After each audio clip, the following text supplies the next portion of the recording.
إن الحمد لله نحمده ونستعينه ونستغفره ونعوذ بالله من شرور أنفسنا ومن سيئات أعمالنا من يهد الله فلا مضل له ومن يضلل فلا هادي له وأشهد أن لا إله إلا الله وحده لا شريك له وأشهد أن محمدا عبده ورسوله اللهم صل وسلم عليه وعلى آله وصحبه ومن تبعه بإحسان إلى يوم الدين وبعد. Inshallah, to continuing along our series with the book Ad-Da' wa Dawa' by Ibn Qayyim rahimahullah.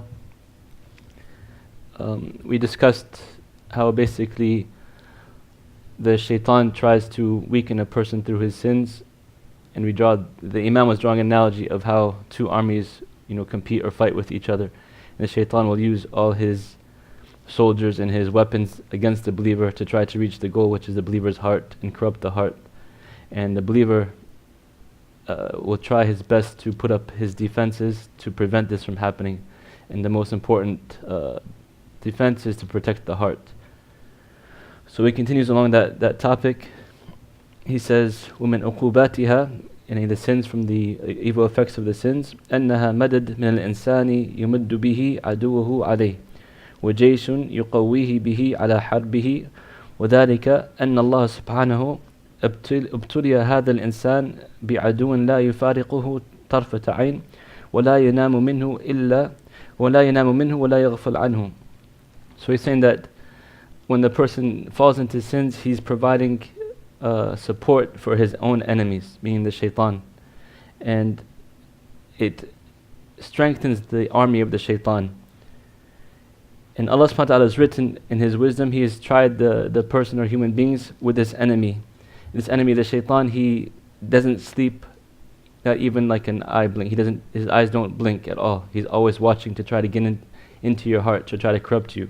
And he doesn't lose sight of you. Like, he has his goal to try to corrupt you. That's his goal, and he's always seeking for ways to make you slip. And as soon as you slip, he gets in from that direction. So he's saying this is from the test that Allah subhanahu wa ta'ala has put upon Bani Adam. And the more you fall into sin, the easier it is for you to slip, and the easier it is for the shaitan's army to take over.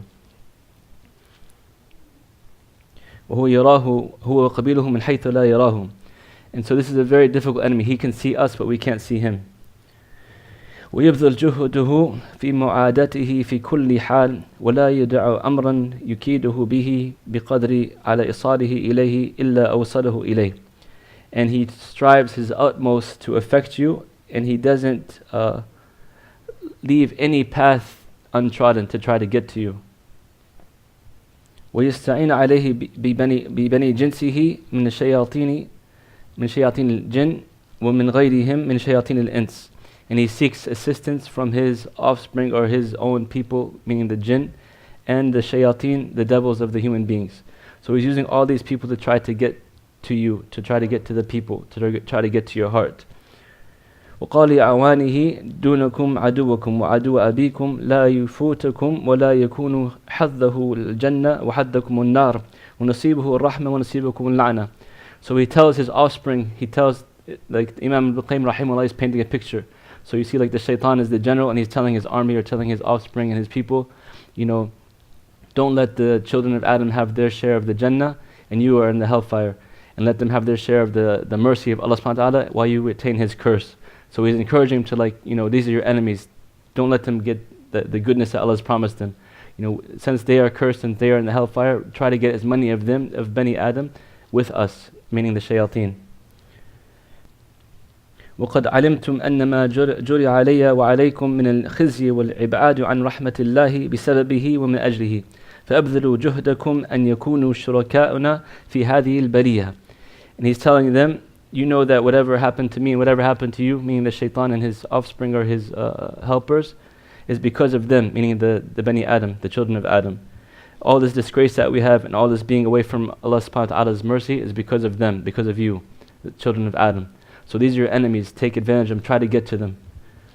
ولما علم سبحانه أن آدم وبنيه قد بلوا بهذا العدو وأنه قد سلط عليهم أمدهم بمعاسكر وجند يلقونه بها وأمد عدوهم أيضا بجند وعسكر يلقونهم بها.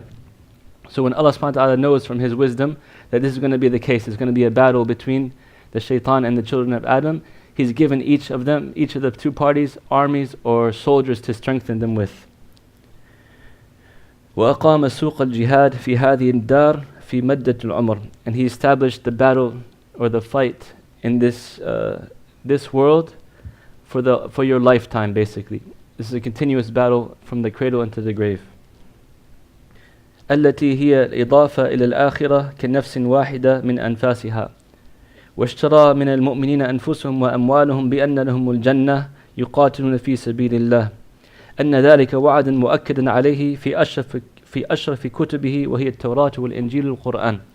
So Allah subhanahu wa ta'ala has promised, or He said that He has purchased the souls of the believers so that they will, with the price of Jannah. He's giving them Jannah in return for their souls or for themselves, because they fight in His cause. And He's saying this is a promise that has been one of the most honorable promises that's been promised to us in the Torah, in the Injil, and the Quran. So He's saying that this battle has been promised to us. We're going to have a battle from the birth to the death. And the main battle is to protect our hearts and to get to the Jannah with a pure heart. And our main enemy is the shaitan, and that's who we're battling against. So this is what the Imam is continuing along his chapter in this battlefield. فعقد سبحانه لواء هذه الحرب لخلاصة مخلوقاته هو القلب الذي هو محل معرفته ومحبته وعبوديته والإخلاص له والتوكل عليه والإنابة إليه فلولا أمره هذا الحرب. So he's saying that the purpose or he's given like the flag of the battle for you to carry, so that will be your basically protection of your heart, so that your heart can, the heart is the place where you know Allah, that you love Allah, that you worship Allah, that you have ikhlas for Allah, that you have tawakkul of Allah. And he's saying that, so this battle is like basically you're protecting that heart so you can have all these good deeds and worship Allah correctly. And he's saying that Allah subhanahu wa ta'ala has sent down angels to help you in this battle. لهم مؤقبات من بين يديه ومن خلفه يحفظونه من أمر الله. He's saying that he has the angels that are in front of them and behind them, they are protecting them by the order of Allah subhanahu wa ta'ala. So from your jaysh, from your army, from your soldiers is the angels Allah has sent to help you in this battle. يعاقب بعضهم بعضا كلما ذهب بدل جاء بدل آخر يثبتونه ويأمرون بالخير ويحضرونه عليه ويعادونه بكرامة الله ويصبرونه ويقولون إنما هو صبر الساعة وقد استرحت راحة أبد. So he's saying the angels, they come every time there's someone, the angels are protecting you, and they take turns basically. When one group or party of the angels leave, another comes to protect you, and they make you firm, and they encourage you with goodness, and they make a shield for you, and they give you the honor and the protection of Allah subhanahu wa ta'ala, and they give you the vision and the foresight to know what's good and know what's wrong. And he's saying the angels tell you or whisper to you, be patient, just a short time, a short hour, and you'll be relaxed forever. So this dunya, they're talking about being patient in just for a short time, and the next life inshallah you'll be relaxing forever. ثم أمده سبحانه بجنود آخر من وحيه وكلامه فأرسل إليه رسوله صلى الله عليه وسلم وأنزل إليه كتابه فازداد قوة إلى قوته. And Allah subhanahu wa ta'ala also added to your weaponry or your soldiers or your army the wahi, His words. And He sent His messenger sallallahu alayhi wasallam, and He's given the messenger his book. So all these are weapons from Allah subhanahu wa ta'ala for us to take or to fight against the shaitan with. وَيَدَهُ مَعَ ذَلِكَ بِالْعَقْلِ وَزِيرًا لَهُ وَمَدِيرًا وَبِالْمَعْرَفِ مَشِيرَةً عَلَيْهِ نَاصِحَةً لَهُ وَبِالْإِيمَانِ مُثَبَّتًا لَهُ مُؤَيِّدًا وَنَاصِرًا وَبِالْيَقِينِ كَاشِفًا لَهُ عَنِ الْحَقِيقَةِ الْأَمْرِ or عن حقيقة الأمر. He said that also Allah has given you the aql, the logic or the mind that will become like a minister for you, for the defense. Well, and He's given you the ability to know knowledge which will show you and guide you the right way and give you the proper nasiha. And He's given you iman, which makes you firm in the battlefield. And He's given you yaqeen, which will give you the ability to distinguish between right and wrong. See who your enemies really are, so you can you know them and fight against them. حتى كأنه يعاين ما وعد الله تعالى به أولياءه وحزبه على جهاده أعدائه في العقل يدبر أمر جيشه والمعرفة تصنع له أمور الحرب وأسبابها ومواضيعها اللائقة بها والإيمان يثبته ويقويه ويصبره واليقين يقدم به ويحمل به الهملات الصادقة. So he's saying, basically repeating that the aql is like the one that does the planning for you in the battlefield, and the ma'rifah, it shows you which plan of action to take in the battlefield, and the iman is what makes you firm in your decision and gives you the correct foresight, and the yaqeen is what carries you through till the end. When you have yaqeen in the battlefield, you know for sure that this life is temporary and that the next life is forever. You'll be able to face the enemy and you'll be able to continue on in the battle and inshallah reach your goal, which is Jannah. ثم أمد سبحانه القائم بهذه الحرب بالقوي الظاهرة والباطنة وبالقوة الظاهرة والباطنة فجعل العين الطريعة والأذن صاحب لخبره واللسان ترجمان واليدين والرجلين أعوانه وقام ملائكته وحملة عرشه يستغفرون له ويسألون له أن يقيه السيئات ويدخله الجنات. He's saying Allah has also provided you your bodily functions, from the eyesight to your hearing to your tongue to your hands to your feet. All of these things are to help you in serving Allah subhanahu wa ta'ala. Every single body limb that Allah has given you serves a purpose, and the main purpose of our life is to worship Allah subhanahu wa ta'ala. So you must use these bodily limbs, the eyesight, the hearing, the vision, all these things to serve Allah. If you misuse them, that's how you serve the shaitan, or you fall prey to the shaitan. And he says Allah from His mercy has given us angels, the ones who bear the throne of Allah subhanahu wa ta'ala. يَسْتَغْفِرُونَ لِلَّذِينَ آمَنُوا. They make istighfar for those who are believers. You can imagine the most honorable angels. In one hadith, the description is that from their earlobe to their shoulder is 500 years. You know how great they are. They're holding the throne of Allah subhanahu wa ta'ala. And they make dua for you, for the believers. And they ask Allah to forgive you. And they ask Allah to make you firm. And they ask Allah to cover all your sins and to enter you into paradise. And Allah, so He's saying all of these things that He's mentioned are part of the party of Allah subhanahu wa ta'ala. أُولَٰئِكَ حِزْبُ اللَّهِ أَلَا إِنَّ حِزْبَ اللَّهِ هُمُ الْمُفْلِحُونَ. This is the party of Allah, and verily the party of Allah are the victorious, or the successful ones. And He says, وَإِنَّ جُنْدَنَا لَهُمُ الْغَالِبُونَ. And verily our army are the ones who will win, or the ones who will be victorious. So when we implement these gifts that Allah subhanahu wa ta'ala has given to us and use them for khair, Allah will strengthen us and make our army even stronger, and we'll be able to overcome the shaitan and his plans and enter into Jannat al-Rahman, the paradise of the most merciful. وعلم سبحانه وعباده كيفية هذه الحرب والجهاد فجمعها لهم في 4 كلمات. He said that, and Allah has told us how to act in this battle, right? How to act in this fight, and He combined it in 4 main words. One ayah in Surah Ali Imran, the last ayah of Surah Ali Imran. يا أيها الذين آمنوا اصبروا وصابروا ورابطوا واتقوا الله لعلكم تفلحون. So the Imam is saying in any battle you need these 4 characteristics to succeed. اصبروا, have patience. Sabiru, stand firm, continue upon the patience, struggle, strive. Rabitu, guard, protect. Wattaqullah, and you have to have taqwa, the fear of Allah subhanahu wa ta'ala, لَعَلَّكُمْ تُفْلِحُونَ, so that you will be of the successful. And he says if any one of those requirements are missing, then the battle could be lost. So he's saying this one ayat basically combines all you need for a successful victory. And he says وَلَا يُتِمُّ أَمْرَ هَذَا الْجِهَادِ إِلَّا بِهَذِهِ الْأُمُورِ الْأَرْبَعِ. So the jihad cannot be complete except with these 4 characteristics. فَلَا يُتِمُّ الصَّبْرِ إِلَّا بِمُصَابَرَةِ الْعَدُوِ. So sabr cannot be achieved except with struggling against the enemy. وَهِي مُقَاوَمَتُهُ وَمُنَازِلَتُهُ. And it's basically struggling against him, fighting against him. فَإِذَا صَابَرَ عَدُوَهُ احْتَجَّ إِلَى أَمْرٍ آخِرٍ وَهُوَ الْمُرَابَطَةِ. So if you're able to be patient against the enemy and stand firm and struggle, the Imam says you need something else, and that's murabata, right? So in battle, when you're going forward and you're achieving victories, you need to have guards in place to keep those victories safe. So he's saying you need murabata. Murabitin are the ones who stand like in the front lines basically, or in the back lines guarding the ranks. So he's saying that you need this as well to be successful in your battle. وهو لزوم ثغر القلب وحراسته لئلا يدخل منه العدو. And this is the guards of the heart and keeping the heart safe so that the enemies cannot enter into it. وَلُزُومَ الثَّغْرِ الْعَيْنِ وَالْأُذْنِ وَاللِّسَانِ وَالْبَطْنِ وَالْيَدِّ وَالْرِجْلِ, and guarding the boundaries of the eyesight and the hearing and the tongue and the hand and the feet. All these are like entry points the enemy can come to you with, the shaitan can get into you with. Through the eyesight, he's going to go into each one basically with a little bit of detail, but through the eyesight, looking at something haram, or the shaitan can enter into that. Listening to something haram, shaitan can get into your heart through that way.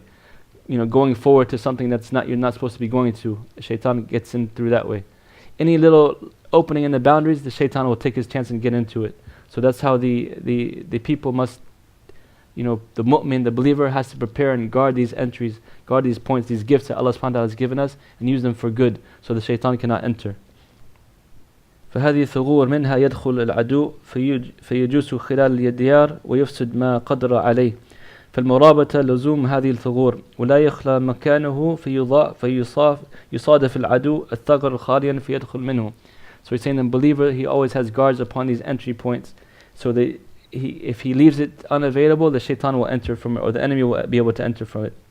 فهؤلاء أصحاب رسول الله صلى الله عليه وسلم خير الخلق بعد النبيين والمرسلين وأعظمهم حماية وحراسة من الشياطين وقد أخلوا المكان الذي أمروا بلزومه يوم أحد فدخل منه العدو فكان ما كان. So he's saying the Sahaba radiallahu anhum, they are the best of people after the prophets and the messengers, right? And the Prophet had ordered them on the Day of Judgment to guard a certain boundary, the mountain of Uhud, and not to leave it no matter what. But because they didn't follow the order of the Prophet ﷺ, their enemies were able to enter in upon them. And you know what happened, you know the story of Uhud, how many Sahaba were killed because they didn't follow the order of the Prophet ﷺ. So he's saying the same thing, when you let down your guard, anytime you let down your guard, you're leaving it open for the enemy to enter into it, and it can destroy you. So be very careful to have murabata, basically. And then he says the taqwa, that's the seal of all of it.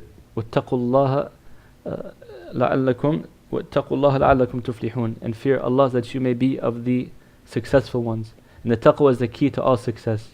All the actions you do, if you do it for the sake of Allah subhanahu wa ta'ala, for His fear, staying away from what He's forbidden and doing what He's commanded, inshallah you will reap the rewards and be successful and enter into paradise, and He'll give you the furqan in this life to get you to the Jannah in the next life.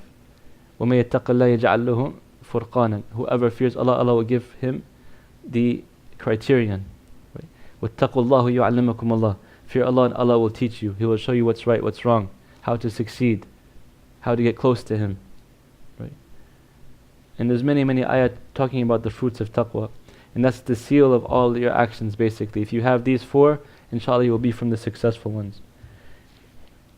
And then he goes on to talk about the meeting of the two armies. Where do they meet? What's the battlefield?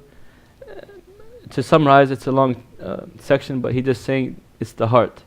That's where the battle, that's what you're trying to guard as the believer, your heart, to keep it pure from nifaq and from riya and from hasad and all these evil sicknesses of the heart. You're protecting yourself from it. And the shaitan, his main goal is to get into the heart. And he's going to use these outward things that we're talking about. He'll go into detail to talk about how he gets into the heart. فمتى دخلت منها إلى القلب فهو قتيل أو أسير وجريحا مثقا بالجراحات ولا يخلو هذه الثغور. He's saying that once the shaitan is able to enter into the heart, the person becomes like a captive. When you're in battle and you fall prey to the enemy, you become a captive of the enemy. He's saying the shaitan, once he enters through one of these boundaries and gets into your heart, then you become a captive. You either become injured like jarih, or you become taken completely, and we seek refuge in Allah from that. So these are the analogies he's drawing, and then he gets into the thaqr of the ayn.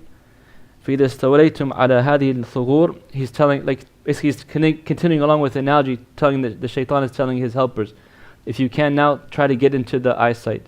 فَإِذَا اسْتَوَيْتُمْ عَلَى هَذِهِ الثُّغُورِ فَامْنَعُوا ثَغْرَ الْعَيْنِ أَنْ يَكُونَ نَظْرُهُ اعْتِبَارًا بَلْ اجْعَلُوا نَظْرَةً تَفَرَّجًا وَاسْتِحْسَانًا وَتَلَهِيًا.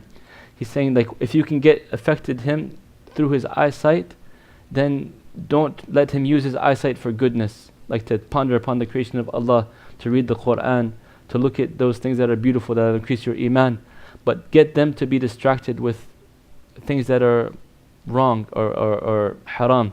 Look at, for example, pornographic pictures. Look at things that are not good for you. Look at people that you're not supposed to be around. Stuff like that. The more he can corrupt you, he's telling his servants, the more you can get to his heart and corrupt him. Right? So that's what the shaitan's trying to get through your eyesight. That's the gift. And the Prophet ﷺ, he told us, every child of Adam has his portion of zina written upon him. And the zina of the eye is the nazar, looking. Right? The adultery, the fornication of the eye is the looking.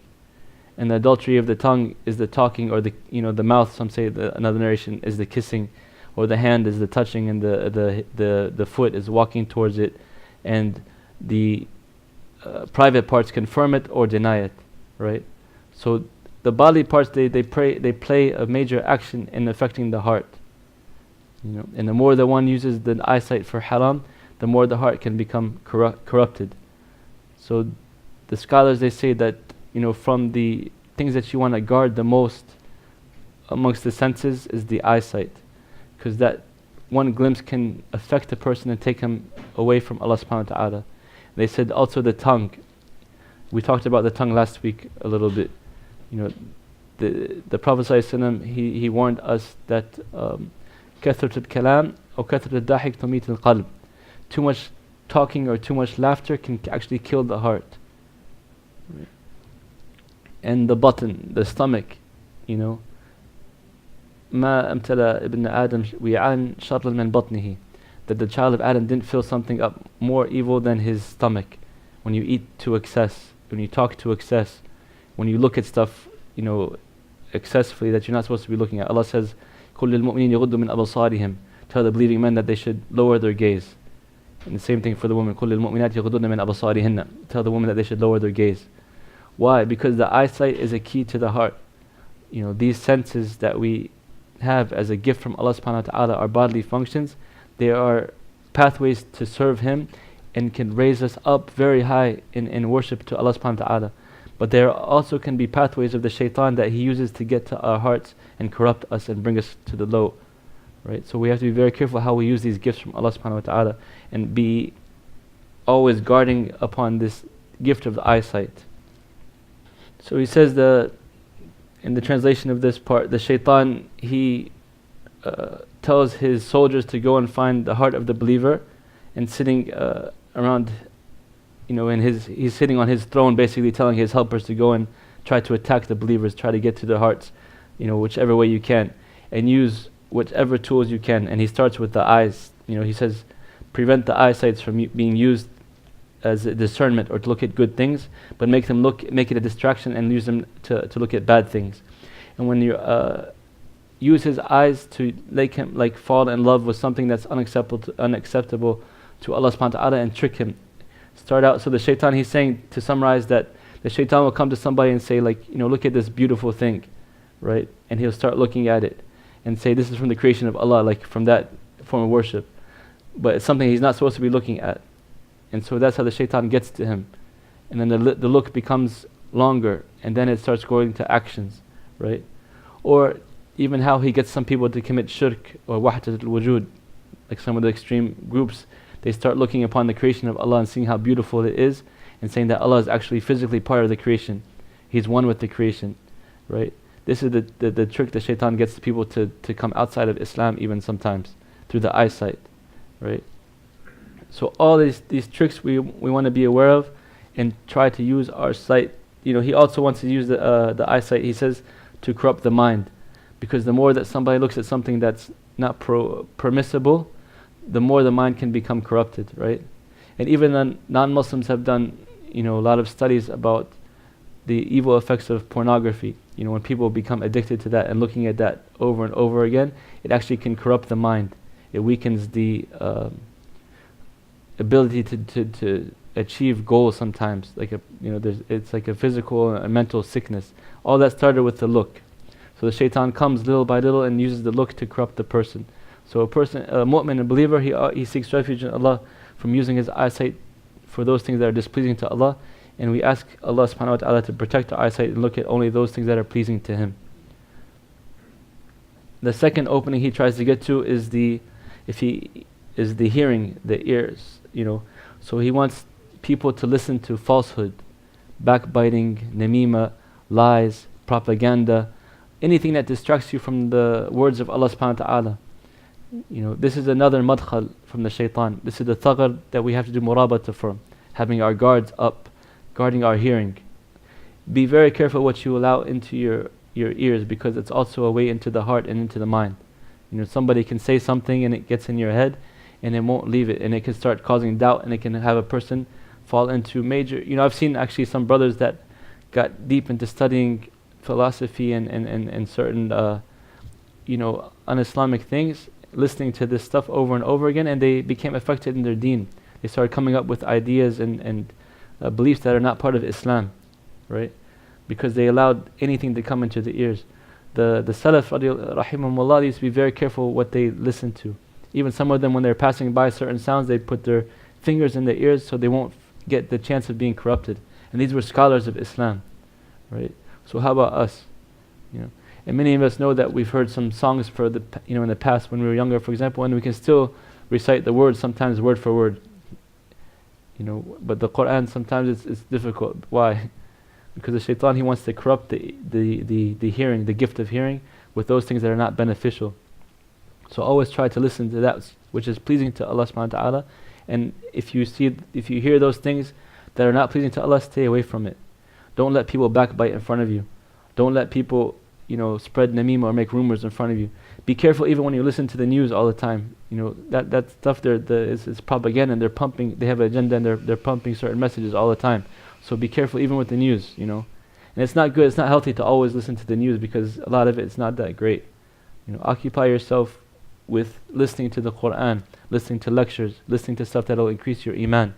These are things that inshallah will benefit you and strengthen your heart, as opposed to weakening the heart.